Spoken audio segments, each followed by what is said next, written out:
So this is about God and evolution, and I'm focusing in on Alvin Plantinga's arguments that relate to both of these topics. Now, first, I just want to mention broadly theistic evolution. The idea with theistic evolution is it's an attempt to integrate both science and religion. And so, of course, the idea is science gives us reason to believe that evolution is correct. And that is compatible, the idea is, with God existing. So theism is accepted on philosophical grounds, and then evolutionary theory is accepted on scientific grounds. So that's a broad approach. Okay, let's go on to talk about Alvin Plantinga. Plantinga argues that theism and biological evolution are compatible. It's perfectly consistent that God exists and evolution occurs according to the general way that science describes it, right? Evolutionary theory by itself does not imply atheism. It's possible that God exists, and in fact, it's possible that God guided evolution.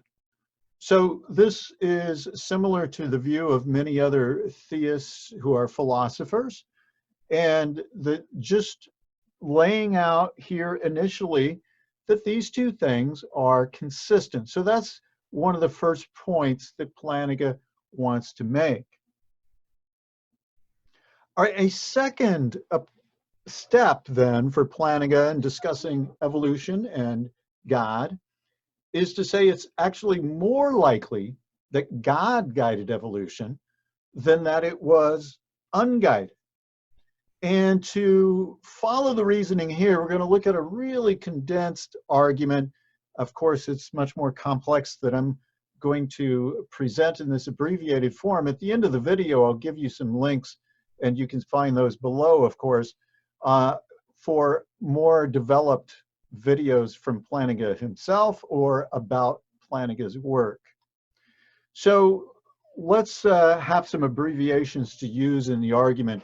So D is going to be evolutionary occurred by Darwinian processes. So D for Darwinian processes, and E for the conjunction of biological evidence. So we have all this evidence from biology, and D are the Darwinian processes that brought about evolution.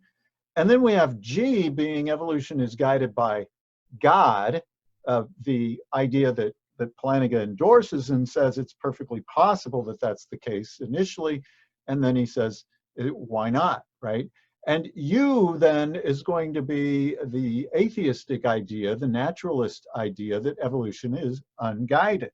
There was no guide in the process. And Plantinga argues that the probability that we have Darwinian processes involved, given the biological evidence that we know about, and the idea that evolution is actually guided by God, is, to put in his phrase, not terribly low. So he suggests maybe this is above 0.5, right?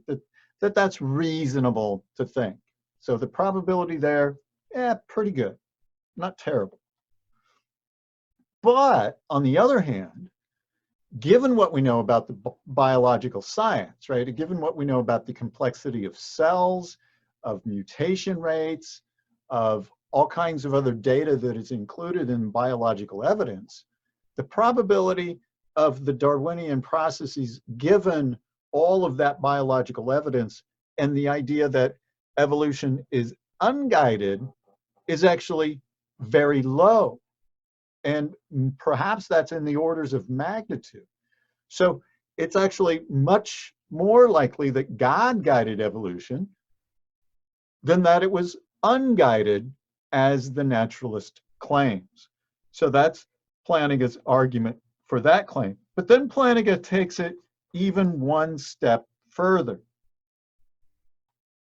So these are sequential steps kind of building up more and more defensive of the idea of God existing.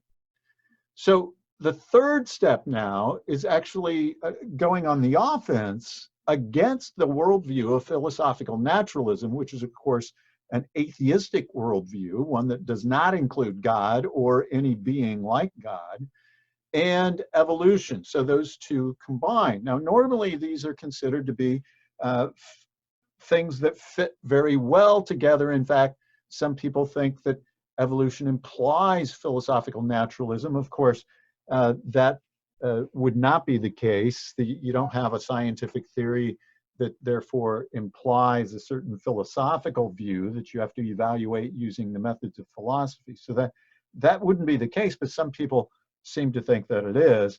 In any case, let's see how the argument goes, right? Plantinga argues that since evolution provides a basis for behavior, but not belief directly, right? Evolutionary processes give reasons for neurons to function in a certain way to produce certain behavior, but not beliefs.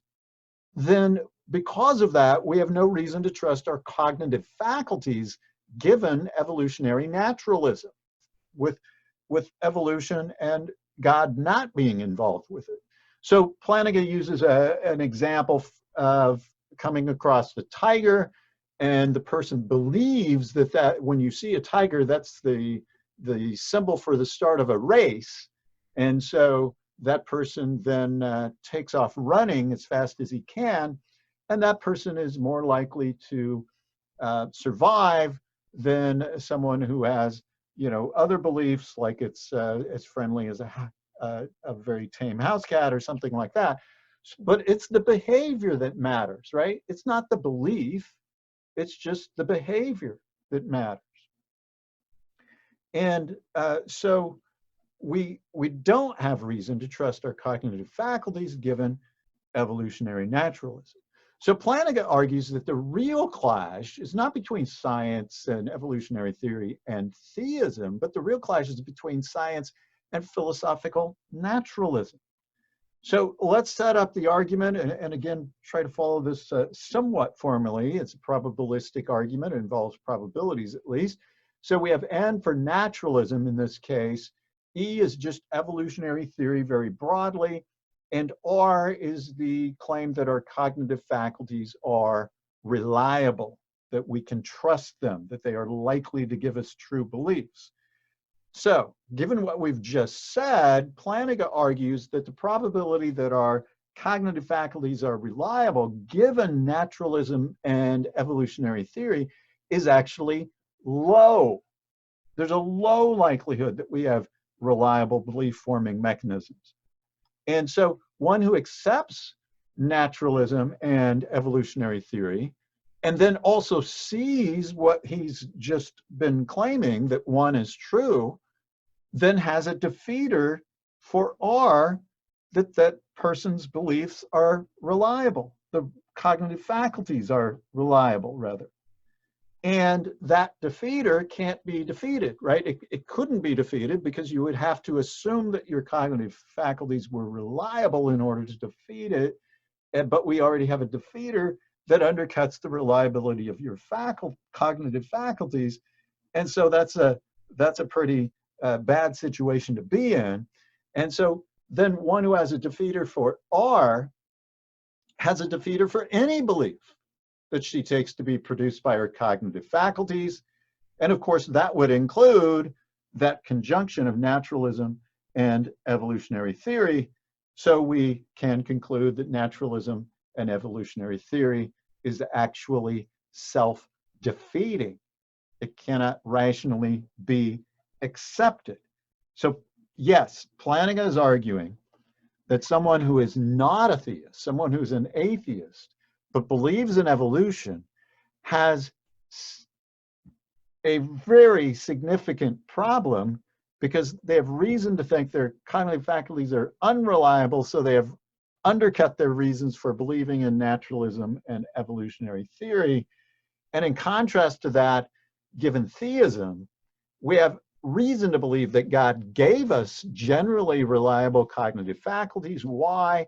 Because he was intimately involved with the evolutionary processes to do so. And clearly this this argument has rankled many evolutionary theorists and naturalists, and the responses are wide and varied and often very emotional, but that's not our concern.